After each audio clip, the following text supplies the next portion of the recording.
Hey, 8th grade, happy Monday. We're going to review lesson 6 that we did last week, just to make sure that this is still fresh in our mind after a weekend off. Remember, we worked with the 3 trigonometric ratios. Remember, these sine, cosine, and tangent ratios are comparisons between the legs and their lengths across from every angle in a triangle. And there are different ratios you can use to find missing sides and missing angles, right? We worked with that last time. So here's a quick review of each of the types of problems you're going to face today, and then we'll do at least a couple out of your work as well at the end of the video, so make sure you stick around for that too. Okay, so we want to have all the trigonometric ratios for angle A today on this one. Okay, so angle A is right here. So sine, which you can abbreviate as sin, right, that's fine, is the leg opposite, which we don't know, right? So we need to figure out what that is. And so the way we can figure out what that is we can do a squared plus b squared equals c squared, right, to get this opposite side leg. We have a squared, we have 64. We don't have the side b, though, do we? And then we have c squared, 17 times 17, which I'm popping into a calculator quick because I don't want to have that one on the top of my head, is 289, right? So we take away 64 from both sides. So 289 take away 64 gives us 225.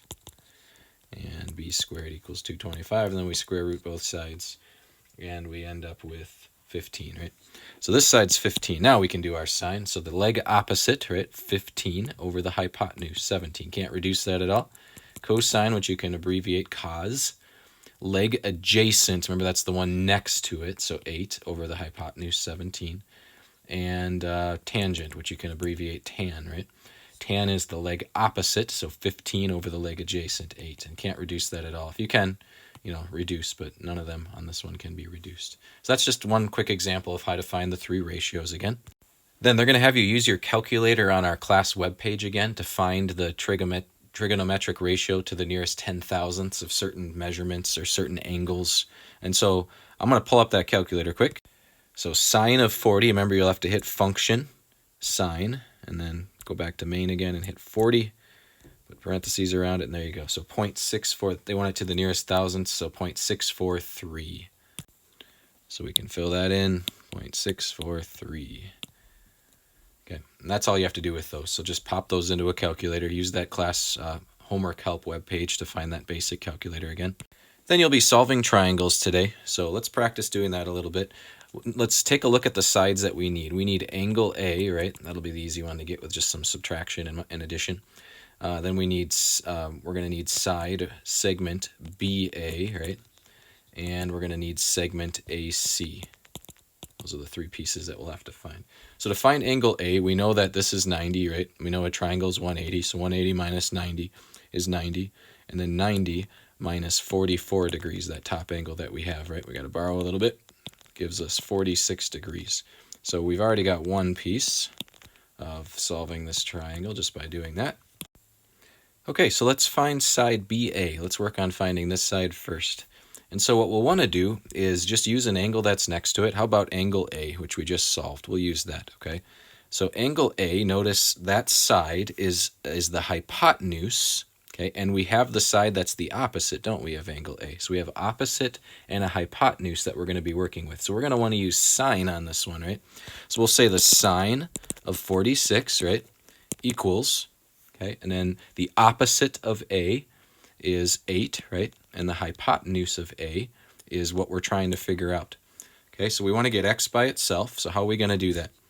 So what we'll do is we'll multiply both sides times x to cancel it out on this side, right? So we have this. Okay, so right now we've got this, x times sine of 46 equals 8.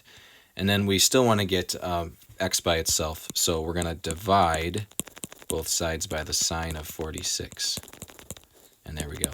So now we've got x equals 8 divided by the sine of 46. And that we can solve. We can pop 8 divided by the sine of 46 into our calculator. So let's do that now. So here we go. 8 divided by function, the sine of 46. Put that in parentheses. And we get about 11.1 if we round to 1 decimal place. So we'll fill in 11.1 on the side there, and we'll put an 11.1 here. All right, let's work on getting our last side that we need. We need side AC here, don't we?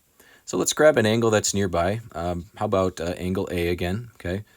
Angle A, and notice we have the opposite of angle A here, and we have the adjacent that we're going to be working with, right? So opposite and adjacent is tangent, isn't it? So the tan of angle of 46, right, 46 degrees, equals, and then we'll put the opposite and adjacent. Opposite is 8, adjacent is the one we're trying to solve, right?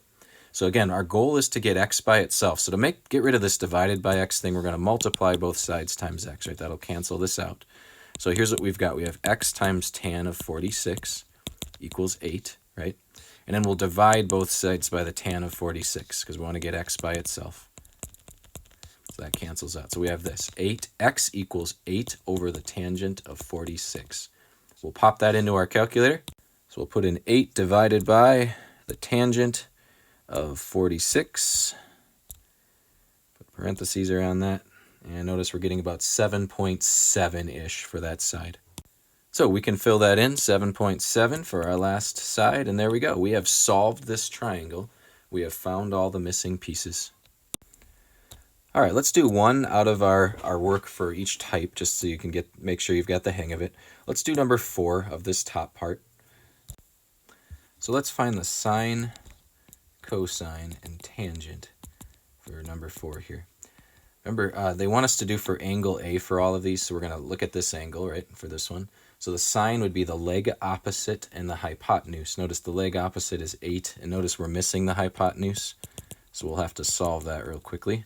So a squared could be either of the legs, right? 64 plus 225 is b squared equals c squared, right? 64 plus 225 is 289, so 289 equals c squared. So we do the square root of both sides to solve for c, and we end up with 17. So this side is 17, so that helps us get that hypotenuse there. The cosine, remember, is leg adjacent over the hypotenuse. So the adjacent leg, the leg next to angle A, is 15, hypotenuse is 17, can't reduce that. And then the tangent is the leg opposite and the leg adjacent. The leg opposite is 8, the leg adjacent is 15. And so there we go, can't reduce any of those, and so that one's all done. I'm not going to do any of the middle ones, 5 to 10, because all you need to do is go to your online calculator and type in sine 18, cos 68, tan 27, right? Those are pretty easy. Let's do one where we have to solve a right triangle. Notice on these ones they say you can round to the nearest tenth.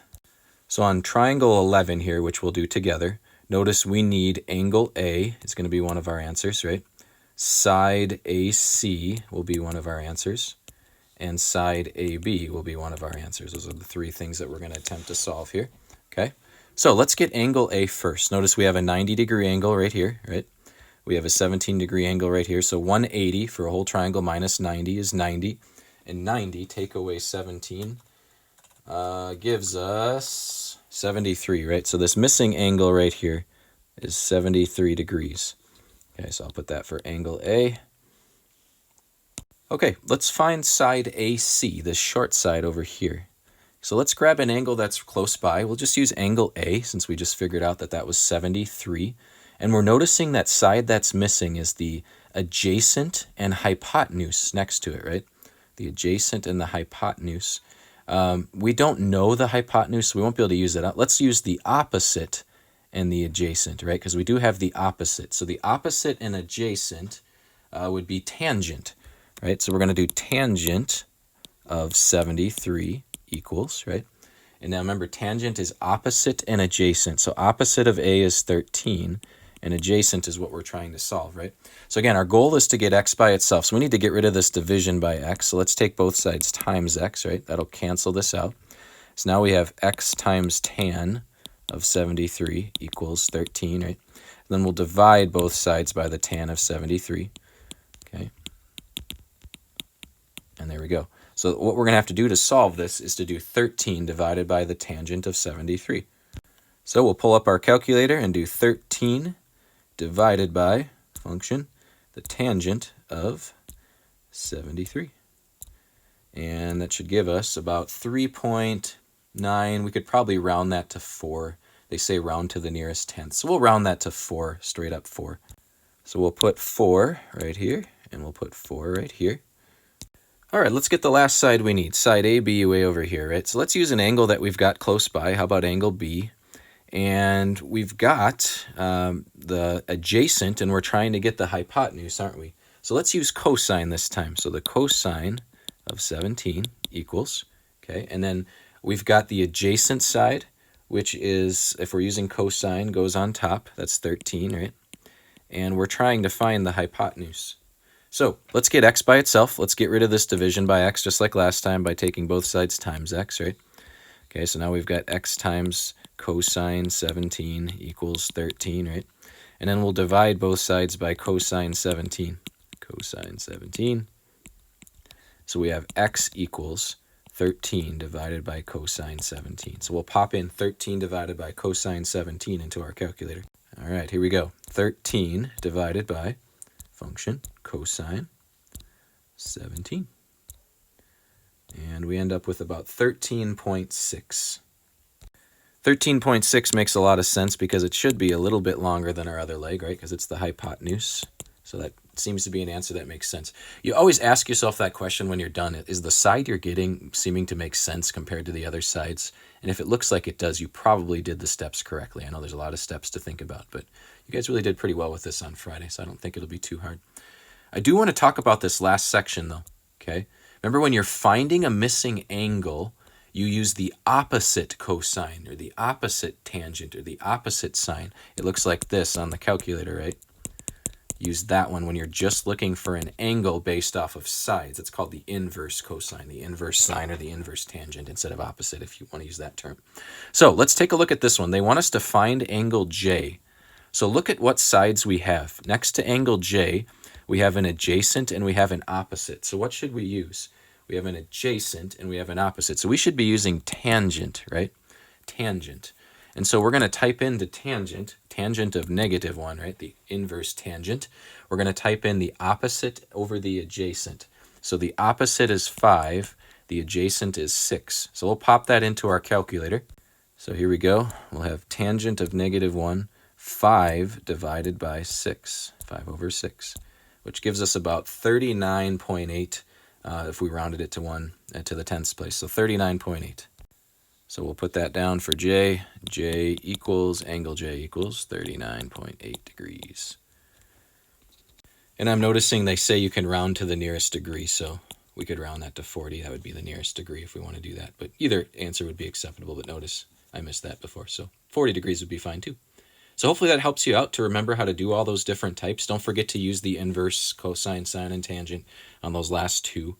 Other than that, I think it'll go really smoothly for you guys today. Have a good rest of your Monday, everybody.